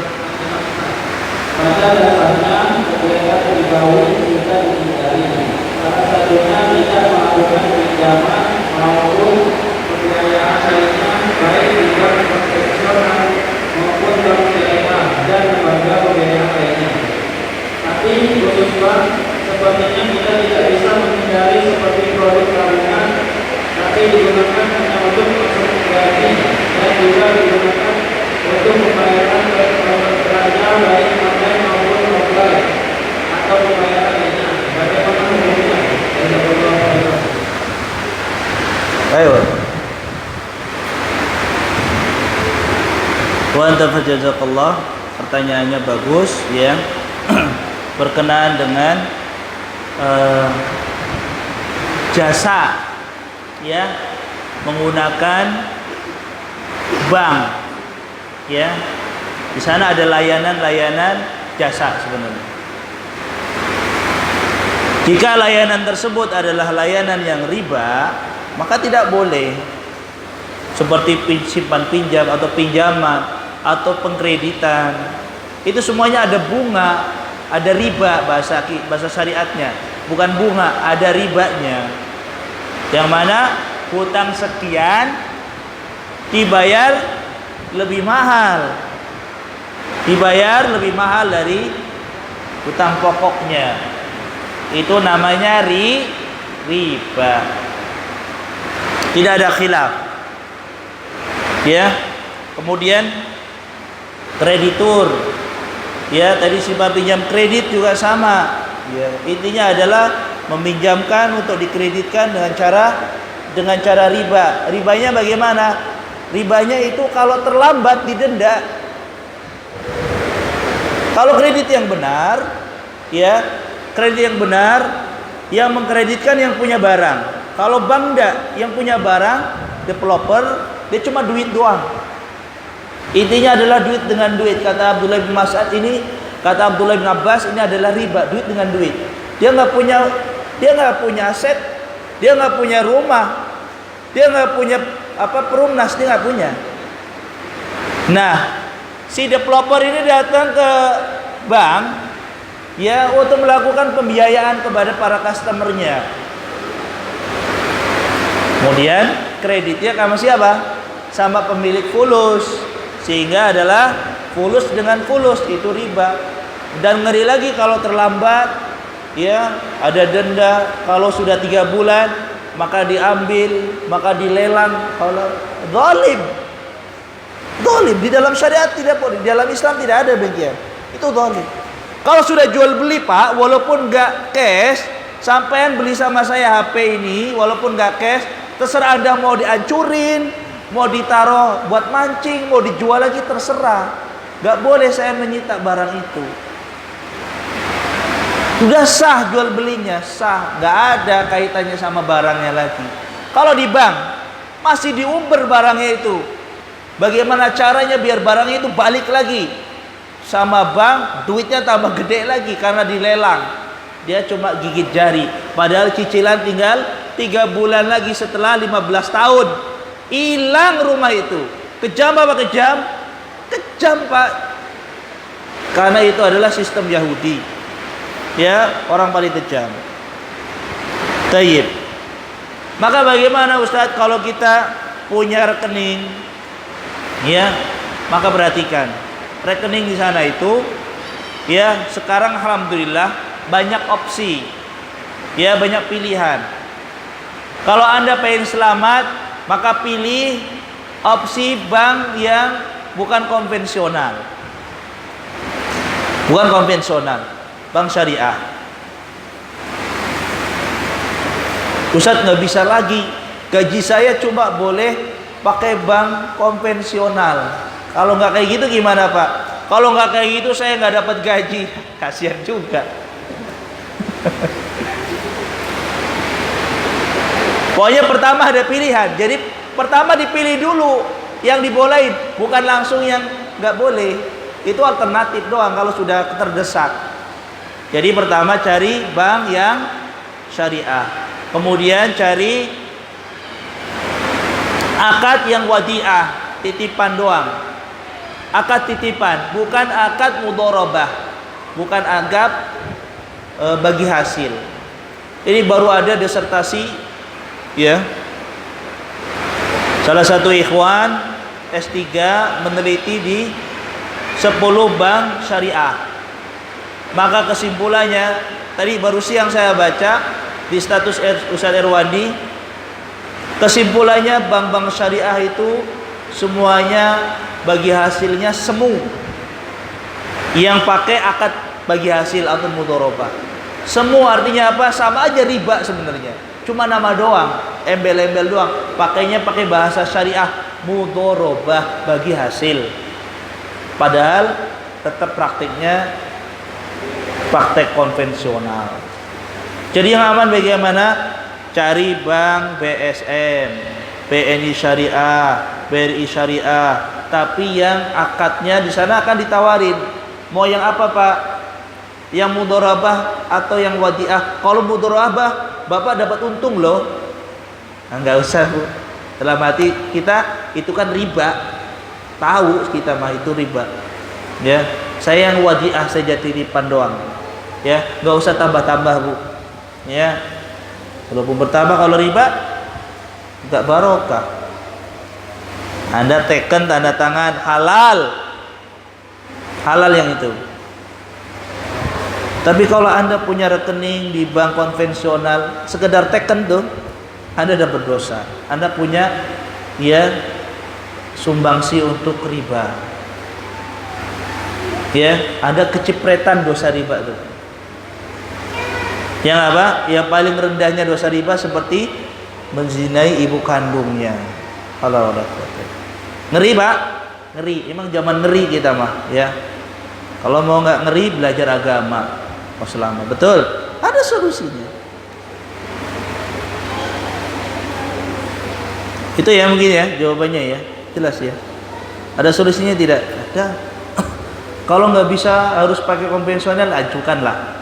Ya, kalau kita mah paham semua pegawainya, kan orang Islam, harusnya paham dong, peduli dong sama Islam. Kalau belajar semua kayak gini, semua pegawai PNS nih kayak gini semua, terus bilang ke pimpinannya, nuntut untuk pakai bangko syariah doang, setuju nggak? Kira-kira pimpinan akhirnya, ya kan sekarang siapa yang banyak itu yang menang, ya kan gitu. Kalau sampean masih sendirian, ya berarti Anda masih butuh dakwah lagi di lingkungan Anda. Jangan diam baik. Kita itu punya potensi untuk dakwah di setiap tempat kita berada, bukan diam. Kita harus bergerak. Ya, fa inna fil harakatil quwwah. Dengan bergerak kita akan memiliki kekuatan. Dakwah, sampaikan begitu. Kadang dakwah gampang. Antum cari video yang bagus, ustaz-ustaz di-share, ya, dan seterusnya. Biar orang-orang pada melek ketiba istilahnya, ya. Insyaallah mereka yang punya semangat agama, ya, punya kecemburuan tinggi terhadap agama, insyaallah mudah-mudahan mereka akan dibukakan pintu hidayah baginya. Amin. Fan Ustaz, apakah profesi PNS itu termasuk togut? Kata siapa? Ini bahasanya siapa? Ini bahasa ngetes saya ini. Kalau saya katakan togut, ditangkap saya sama Densus. Antum dengar kemarin 6 orang ustadz di Surabaya ditangkap sama Densus, teroris. Karena ajarannya apa? PNS togut, pemerintah kafir. Itu sudah radikal itu. Itu masuk daftarnya Densus itu. Kalau saya senang kalau ada pengajian, ada intel, senang saya. Kadang tuh pengajian dulu waktu di Balikpapan, ini orang kok rajin gitu ya. Terus dia nggak pergi kecuali setelah saya pergi. Terus saya nggak kenal, ini bukan ikhwan kita. Lambat laun dia ngaku saya intel. Ya bagus mas, intel harus ngaji saya bilang. Selesai kan. Kita belak-belakan, nggak ada yang perlu ditutup-tutupin, nggak ada. Bukan underground kita ini, terang-terangan, ya kan? Syariat Islam sorohah tadi, jelas gamblang.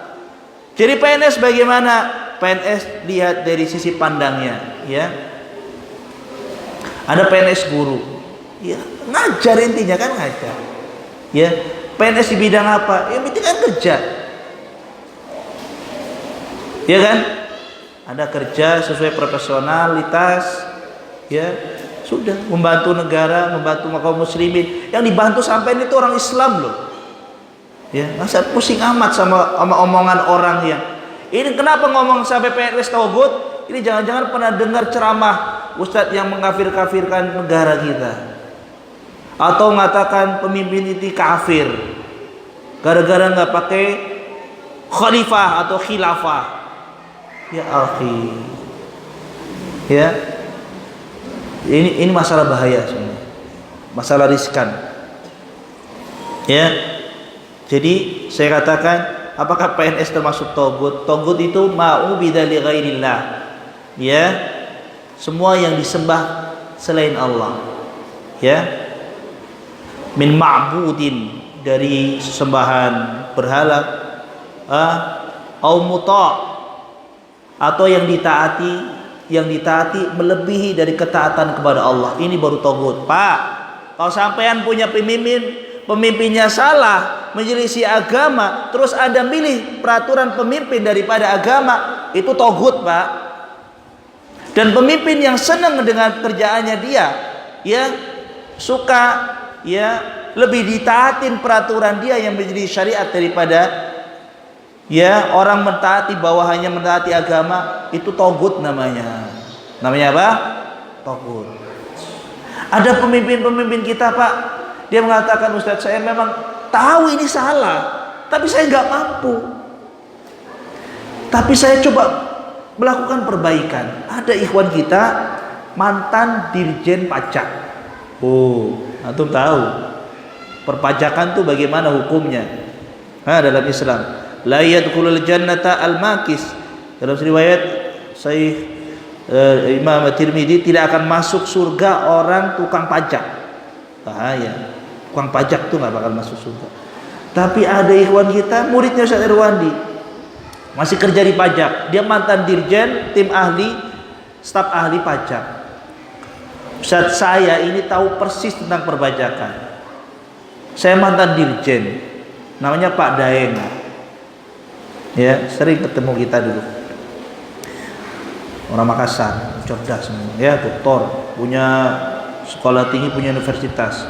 Dia masih kerja di sana, diizinkan sama Ustaz Irwandi. Kenapa? Kalau saya nggak kerja di sana, maka kezaliman lebih besar.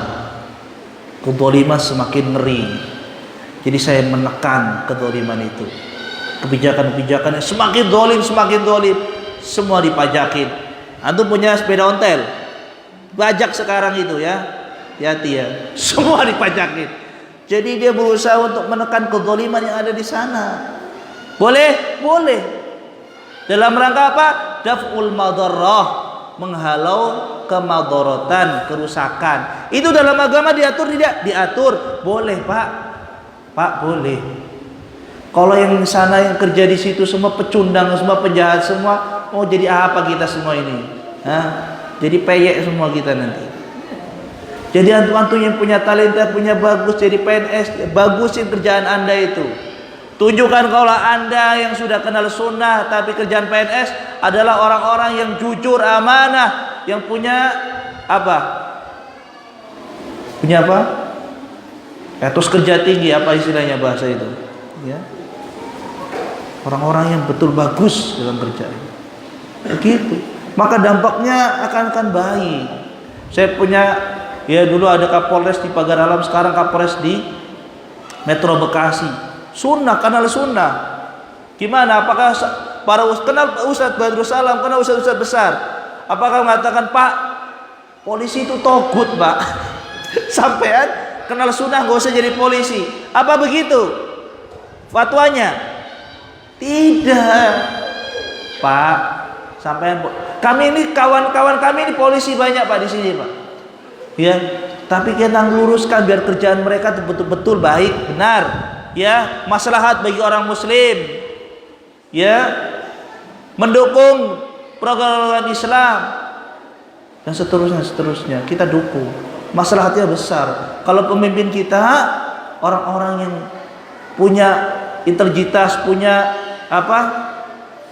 Amanah, punya imun yang kuat, punya pemahaman sunnah, masya Allah, itu orang-orang itu subhanallah kerjaannya paling bagus.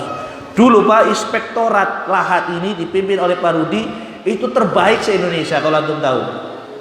Saya lama ngajar teman-teman di Inspektorat Lahat. Itu orang seluruh kabupaten di Jawa datang ke Lahat belajar dari Inspektorat Lahat. Setelah yang megang Pak Rudi. Totalitas. Dia kenal sunnah, dia nggak main-main.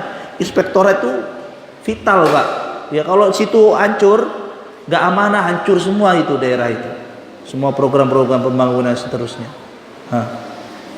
Dipilihin sama Pak Rudi, yang buruk-buruk disingkirin, dipindahin, yang bagus-bagus dicari. Akhirnya yang bagus semua, orang bagus semua di semua instansi itu ngumpul di Inspektorat zaman beliau itu. Semuanya lulusan S2 rata-rata, lulusan UGM, lulusan Unsri S2-nya. Orang-orang pintar semua. Mungkin ada ya, salah satu dari yang hadir tadi ada istrinya di Inspektorat. Itu bagus semua. Itu kenapa ana bilang subhanallah, kalau ikhwan-ikhwan ini yang punya ya apa potensi dia menjadi pejabat, punya kedudukan seterusnya, dan dia kenal sunnah, mantap, insya Allah kerjaan itu akan bagus, akan lebih maslahat. Betul tidak? Betul. Jadi kita nggak a priori, nggak anti ya dengan begitu. Bagaimana sikap kita dengan peraturan pemerintah yang bertentangan dengan syariat Islam? Ya jauh yang bertentangan, ya kan? Jauh. Rinciannya nggak disebutin, ya pokoknya dijauhi. Namanya bertentangan ya harus ditinggalkan. Nah, satu lagi, Ustaz, ana mau tanya, bahwa kalimat ana salah jika ada seorang yang berat dalam menunaikan sholat fardu, hanya beberapa saja yang bisa dia kerjakan. Lantas saya mengatakan, kerjakanlah sesuai yang dia mampu, dan berdoa kepada Allah semoga Allah memudahkan menunaikan seluruh waktu.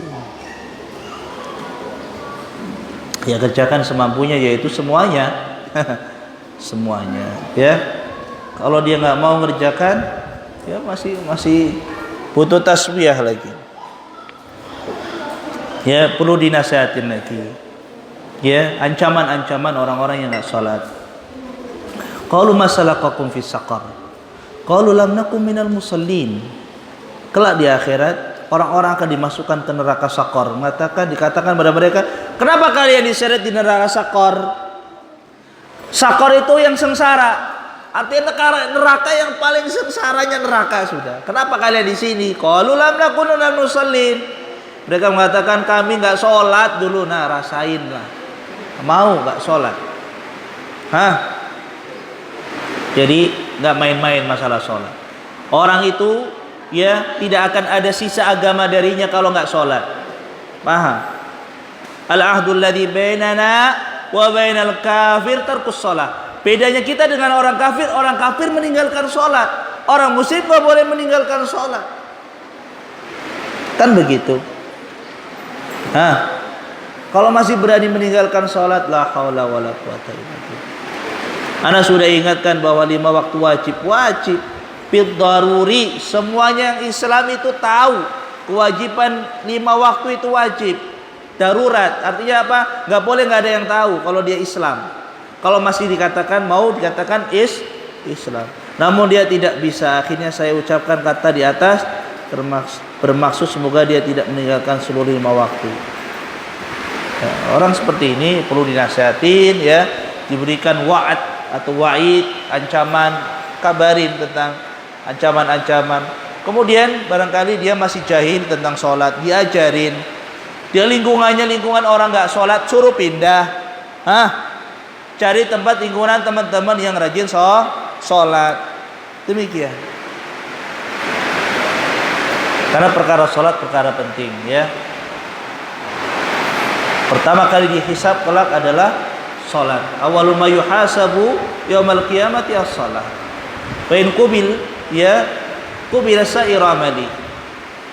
Pertama kali akan dihisab oleh Allah Subhanahu wa taala dari amalan seorang hamba sholatnya dulu. Dilihat sholatnya, bukan sedekahnya, bukan puasanya, bukan hajinya, tapi sholatnya. Kalau sholatnya benar, nggak ada bolongnya, benar, lurus, maka diterima sholat tersebut dan seluruh amalannya diterima yang di belakangnya.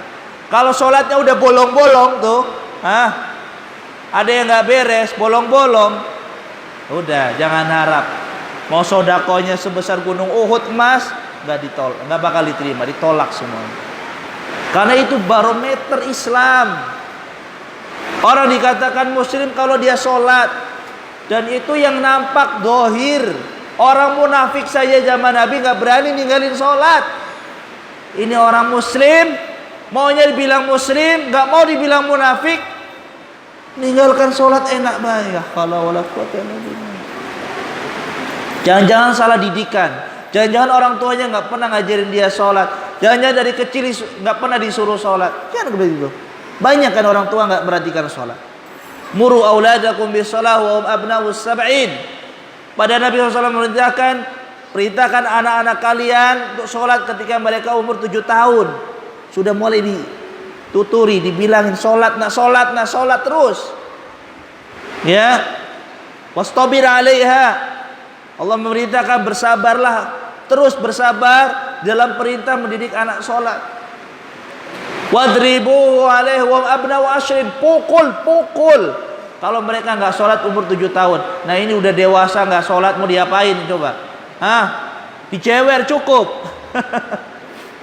Aduh, Allah wala quwwata illa billah. Kita doakan mereka dapat hidayah, ya, karena hidayah itu mahal, ya.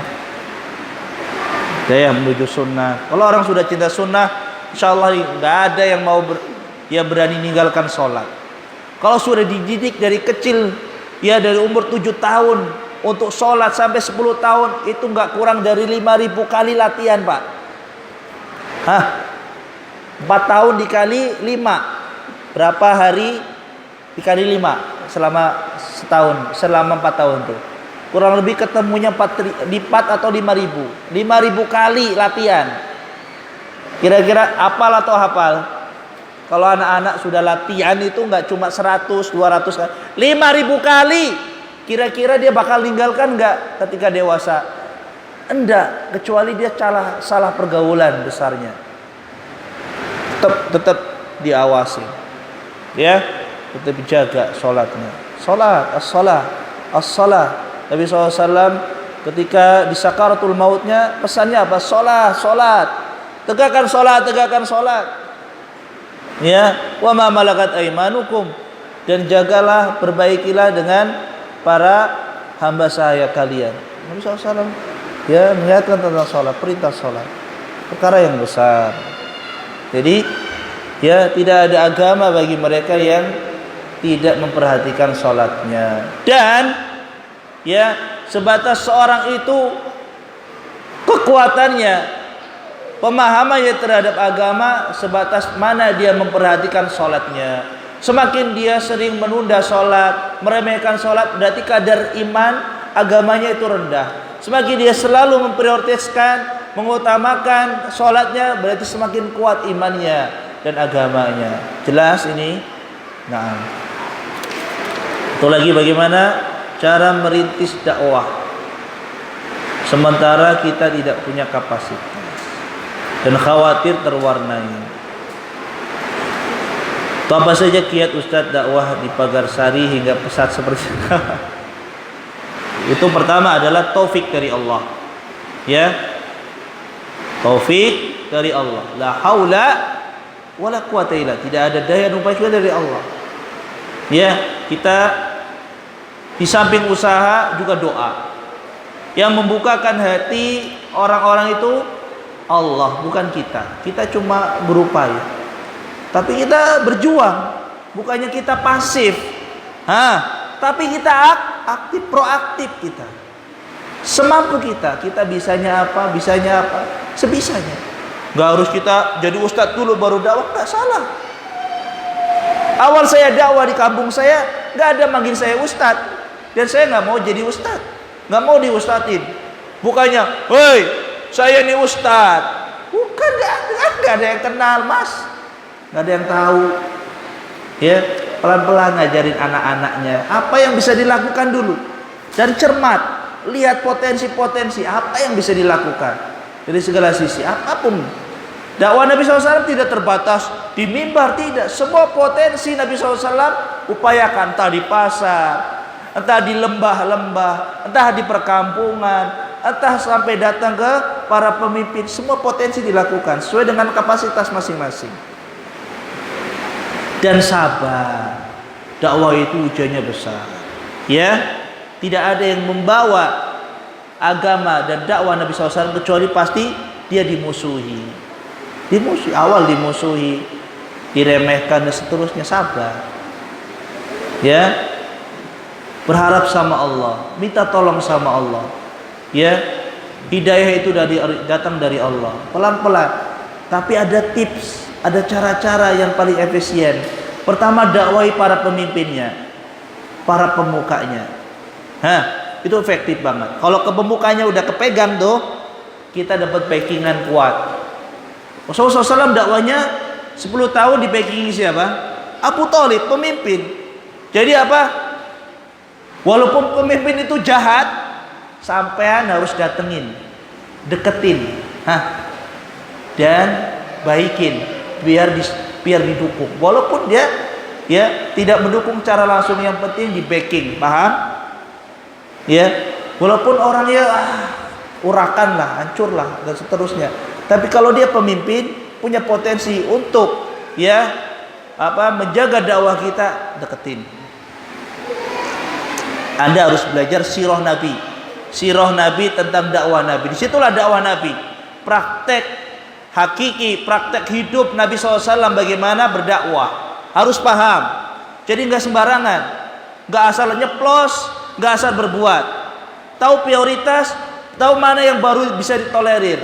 Nabi SAW berdakwah sampai sukses Mekah itu dikuasai, tapi Nabi masih mengatakan saya pengen sebenarnya tahu Ka'bah itu dibangun bukan di atas rukun. Tidak benar bangunnya, masih kurang. Tapi kalau aku rubah Ka'bah itu setelah jadi penguasa sudah. Penguasa bukan? Takluk semua sama Nabi, sama Islam setelah Fathul Mekah. Tapi apa Nabi SAW merehab Ka'bah tadi? Kata Aisyah, riwayat Aisyah, seandainya aku merubah Ka'bah itu pasti mereka jangan-jangan mengatakan, oh Muhammad merubah agama nenek moyang. Akhirnya mereka kembali murtad. Enggak pengen. Jadi Nabi biarin Ka'bah itu bangunannya salah. Sampai sekarang Pak salah bangunan Ka'bah itu. Gara-gara dulu hancur, terus orang-orang Quraisy nggak punya fulus. Jadi bangunnya ya sepertiga, 3/4 baik. Sepertiganya nggak sebangun. Ada Hijr Ismail, antum lihat, itu Ka'bah termasuk. Makanya nggak boleh tawaf masuk Hijr Ismail. Itu harusnya Ka'bah sebesar itu ditambah dengan Hijr Ismail. Nabi SAW sudah berkuasa, Islam jaya, tapi melihat maslahat.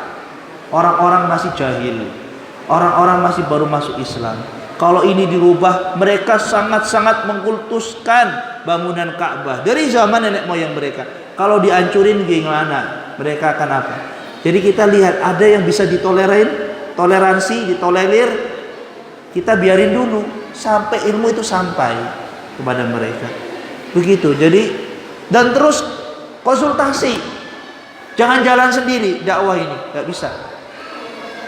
Konsultasi, belajar terus. Minta bimbingan sama para senior, ya. Bukannya merasa udah hebat, ya, lulusan mana kayak pendekar turun gunung. Semua dilaprak, semua nggak boleh, semua ente ini, wah ente tuh ini. Ya Allah ya Rahman. Masih banyak para petua, ya, yang di luar sana yang mereka hikmah dalam dakwah. Tapi terkadang mereka masih, ya, belum diterima oleh umatnya, oleh penduduknya, oleh masyarakat. Sabar. Kita minta nasihat mereka. Kadang saya kalau ada masalah satu itu sampai ke Semarang, Pak.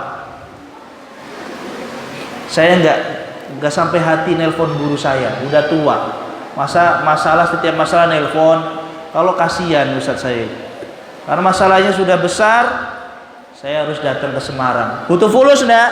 Butuh fulus. Butuh waktu saya tinggalin keluarga karena ada masalah dakwah yang harus saya selesaikan, harus dikonsultasikan dengan para ustaz yang lebih paham. Datang, sering sowan sama guru-guru kita. Dakwah bukan jalan dewe, bukan asal galak, bukan semangat baik, tidak. Ini gawean orang banyak. Gawean orang banyak, Pak. Jadi sabar pertama, ya. Kemudian dakwah itu lillah, karena Allah, untuk Allah, bukan untuk mengangkat derajat kita di tengah-tengah masyarakat, tidak. Untuk mendapatkan pangkat pengakuan, tidak. Bukan itu. Yang dakwahnya demikian bukan dakwah untuk lillah, tapi untuk dirinya. Dakwah yang lillah itu yang siap dia dicemooh, dicela, nggak apa-apa. Yang penting di sini bakal akan tegak dakwah tauhid. Kita pengen Pak kampung kita kampung tauhid. Kalau kita mati, yang nyolatin orang bertauhid. Barang siapa yang meninggal disolatin 40 orang bertauhid, ila syufi'alah, kecuali akan berikan syafaat bagi yang meninggal ini. Pengen kita kan Pak disolatin sama orang-orang yang bertauhid. Kalau kita nggak bertauhid, kalau kita nggak bisa hijrah, ya sudah, kita situ dakwah semampu kita. Kalau nggak ada ustadz, datangkan ustadz ke situ, kan bisa, upaya banyak. Asal mau, semua potensi ada.